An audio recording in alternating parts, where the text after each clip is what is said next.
नमस्कार दोस्तों, स्वागत है आपका आपके चैनल टीवी ड्रामा विद मधु में। तो आज हम बात करेंगे 18 जुलाई 2025 के धमाकेदार एपिसोड अनुपमा के बारे में। तो चलिए दोस्तों शुरू करते हैं। तो दोस्तों आज के एपिसोड की शुरुआत में हमें राही मैडम को दिखाया जाता है, जहां वो अनाथालय के बच्चों को देखकर बचपन के बीते पलों को याद करने लग जाती है और वो बहुत ही ज्यादा इमोशनल होकर अपने पुराने दिनों को याद करती है। इसी बीच हम राही को देखते हैं जो कि बच्चों के साथ बैठकर अनुज के नाम का ब्रेसलेट बनाने लगती है। परी भी यहाँ पर उसे देखते हुए कहती है कि मैं आपके नाम का ब्रेसलेट बनाती हूँ। इधर हम देखते हैं कि अनुपमा भी मनोहर जी के साथ आश्रम में आती है और उसकी पुरानी यादें ताज़ा होती हैं। वह वहां पहुंचकर देखती है कि अब जगह जो है वो काफ़ी ज़्यादा बदल चुकी है। राही भी वहां बच्चों को देखकर अनुज को याद करती हुई नजर आती है और उसे अनुज के साथ अपने बचपन की याद आती है। वह ब्रेसलेट बना रही होती है और तभी उसे अनुपमा की याद आती है। वह घबरा जाती है और परी से तुरंत चलने के लिए कहने लगती है। राही और परी वहां से चली जाती हैं और तभी अनुपमा वहां आती है। तो अनुपमा यहाँ पर राही को देख नहीं पाती, लेकिन उसके आसपास होने का उसे एहसास होने लगता है। अनुपमा की साड़ी जो है वो दरवाजे पर अटक जाती है, जो कि उसकी पुरानी याद जो है वो ताज़ा हो जाती है। इसके बाद यहाँ पर हम अनाथालय में बच्चों का डांस चलता हुआ देखते हैं, जिसे देखकर अनुपमा की आंखें नम हो जाती है, वो इमोशनल हो जाती है और उसे राही का बचपन याद आने लगता है। अनुपमा भी यहाँ पर इमोशनल हो जाती है और इसी बीच उसे राही और अनु के नाम वाला ब्रेसलेट मिलता है। वह हैरान रह जाती है और सोचती है कि हमारे नाम एक साथ कैसे हैं। तो अनुपमा यहाँ पर जाने लगती है और तभी मुरली अनुपमा से कहते हुए नजर आता है और बताता है कि मैं अभय के साथ आश्रम में काम करता था। वह बताता है कि राही जो है वो अनाथालय आई थी और ये सुनते ही अनुपमा जो है वो चौंक जाती है।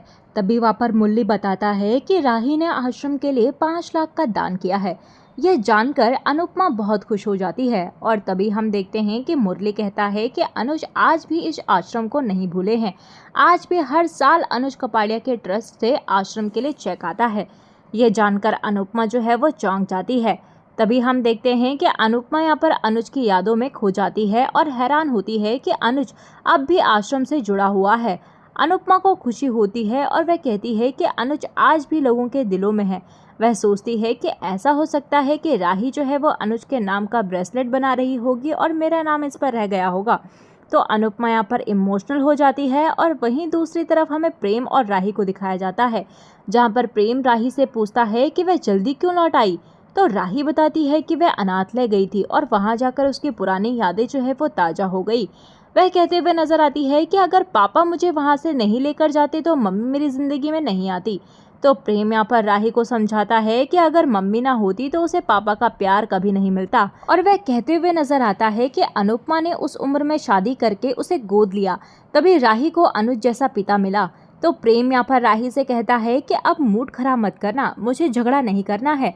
तो प्रेम यहाँ पर जाने लगता है और तभी यहाँ पर राही कहते हुए नजर आती है कि क्या हम भी बच्चा गोद ले लें। तो राही की बात सुनकर प्रेम वहाँ रुक जाता है और राही कहती है कि वह खुद भी माँ बन सकती है, लेकिन किसी बच्चे को अपनाने में एक अलग ही खुशी होती है।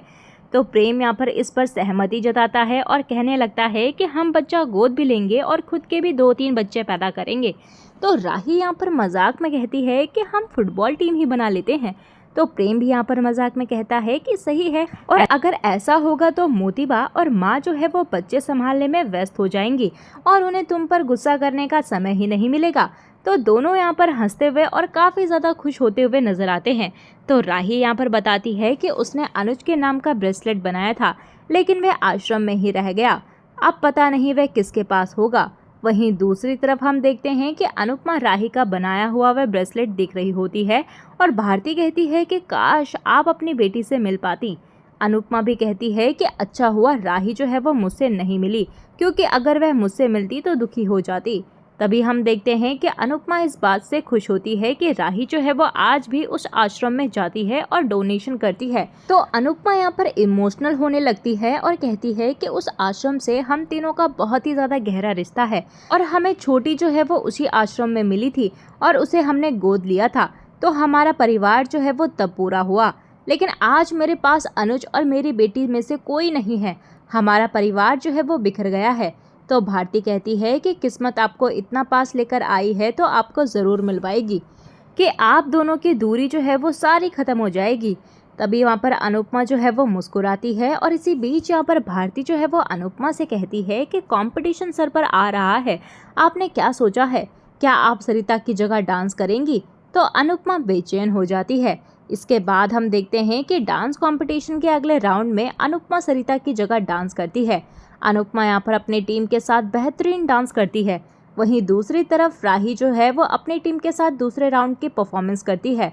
राही की टीम भी बहुत अच्छा डांस करती हुई नजर आती है और डांस रानीज की टीम क्वार्टर फाइनल में सिलेक्ट हो जाती है और पूरी टीम खुशी से झूम उठती है। वहीं हम देखते हैं कि अनुपमा भी बेहद खुश होती है और इधर राही की टीम भी क्वार्टर फाइनल में सिलेक्ट हो जाती है और वो भी बहुत ज़्यादा खुश होते हैं। इसके बाद यहाँ पर क्वार्टर फाइनल में दूसरी टीम का डांस देखकर अनुपमा की टीम जो है वो घबरा जाती है और इधर राही की टीम भी अपने कॉम्पिटिटर का डांस देखकर बेचैन हो जाती है। लेकिन इसके बाद यहाँ पर मुंबई से अनुपमा की टीम जो है वो सेमीफाइनल के लिए सिलेक्ट हो जाती है और पूरी टीम में खुशी की लहर दौड़ पड़ती है। दूसरी तरफ हमें अहमदाबाद की टीम यानी कि अनुज डांस एकेडमी की टीम जो है वो सेमीफाइनल में दिखाया जाता है, जहां पर वो भी सिलेक्ट हो जाती है और राही खुशी से झूम उठती है और बहुत खुश हो जाती है। और तभी राही जो है वो फेमस हो जाती है और उसके घर पर इंटरव्यू वालों की भीड़ लग जाती है। तो मोतीबा, माही और ख्याति को बहुत जलन होती है। वहीं दूसरी तरफ सेमीफाइनल के लिए सभी जो है वो उत्साहित होते हैं। अनुपमा यहाँ पर भगवान से प्रार्थना करती है कि इस तरह आगे भी हमारा साथ बनाए रखना। वहीं दूसरी तरफ शाह परिवार में पाखी मैडम सभी को बताती है कि वे सेमीफाइनल में पहुंच गई है। सभी खुश होते हैं और उसे बधाई देते हैं। तो तभी वहाँ पर पाखी मैडम कहती है कि सेमीफाइनल जो है वो मुंबई में है और फाइनल जो है वो अहमदाबाद में है। तो पाखी कहती है कि मेरी यही प्रार्थना है कि हमारी टीम जीत जाए और 1 लाख मेरे हो जाएं। बापूजी कहते हैं कि अगर तुम यह अपनी पहचान बनाने के लिए करती तो हमें ज़्यादा अच्छा लगता। पाखी यहाँ पर कहती है कि मुझे तो लग रहा है कि फिनाले में बहुत बड़ा धमाका होने वाला है। वहीं दूसरी तरफ मीडिया वाले मनोहर जी का लाइव इंटरव्यू लेते हैं और कोठारी परिवार भी यह इंटरव्यू देख रहा होता है। तो रिपोर्टर यहाँ पर मनोहर जी से डांस रानीज के बारे में पूछता है तो वे बताते हैं कि डांस रानीज ने यहाँ तक पहुँचने में बहुत मेहनत की है और अनीता, दीपा, रीता और जसप्रीत हमारी उम्मीदों पर खड़ी उतरी है।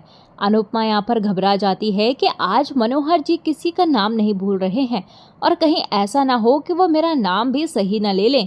मनोहर जी कहते हैं कि इन सब का श्रेय हमारी शिष्य को जाता है जो कैमरे के सामने नहीं आना चाहती। इधर राही कहती है कि पंडित जी उन्हीं की बात कर रहे हैं जिनसे मैं नहीं मिल पाई। रिपोर्टर यहाँ पर उस शिष्य का नाम पूछता है तो अनुपमा घबरा जाती है और मनोहर जी को इशारा करती है। तो मनोहर जी उस शिष्य का नाम जो है वो तिलोत्तमा बता देते हैं। तो अनुपमा को तभी राहत की सांस मिलती है। इधर राही भी तिलोत्तमा की तारीफ करती है और कहती है कि हम उनसे मिल नहीं पाए। मनोहर जी कहते हैं कि तिलोत्तमा ने ही हमें फिर से नृत्य से जोड़ा है। वह अनुपमा की बहुत तारीफ करते हैं और राही घबरा जाती है। तो पराग उससे पूछता है कि क्या हुआ। राही कहती है कि पंडित जी तिलोत्तमा की इतनी ज़्यादा तारीफ कर रहे हैं, कहीं उनकी टीम जो है वो सेमीफाइनल में पहुंच ना जाए, तो जल्द ही हमारा जो है वो आमना सामना होगा और पता नहीं कि हम उनके सामने टिक पाएंगे या नहीं। तो प्रेम यहाँ पर राही को चिंता नहीं करने के लिए कहते हुए नजर आता है और इसी के साथ दोस्तों एपिसोड जो है वो खत्म हो जाता है। तो आने वाले अपकमिंग एपिसोड में हमें देखने के लिए मिलेगा कि अनुपमा की टीम जो है वो सेमीफाइनल की परफॉर्मेंस के लिए चीयर्स करती हुई नजर आती है। इधर शाह परिवार और कोठारी परिवार भी आमने सामने आते हैं और मोतीबा और लीला एक दूसरे को देखकर हैरान होती हैं। इसी बीच यहाँ पर एंकर अनाउंसमेंट करता है कि अगली डांस परफॉर्मेंस अनुज डांस एकेडमी से राही कोठारी की है। ये सुनकर अनुपमा हैरान रह जाती है और राही स्टेज पर आती है और अनुपमा दौड़कर स्टेज के पास आती है। राही यहाँ पर अपनी टीम के साथ डांस करती है और अनुपमा राही को देखकर हैरान रह जाती है। वह प्रेम से कहती है कि जब तुम जानते थे कि राही भी इसी कंपटीशन में हिस्सा ले रही है तो तुमने मुझे क्यों नहीं बताया। तो प्रेम यहाँ पर इमोशनल हो जाता है और इसी के साथ दोस्तों आज का ये एपिसोड खत्म हो जाता है। तो दोस्तों आप में से कितने सारे लोग चाहते हैं कि अनुपमा राही का मिलन जो है वो एक बार फिर से प्यार से हो जाए और उन दोनों का आपस का झगड़ा जो है वो खत्म हो जाए। आप हमें कमेंट सेक्शन में अपनी राय जो है वो ज़रूर बताइएगा। मिलते हैं आपको नए एपिसोड में नए अपडेट के साथ। तब तक के लिए नमस्कार। वीडियो पसंद आई हो तो वीडियो को लाइक शेयर सब्सक्राइब ज़रूर कीजिएगा।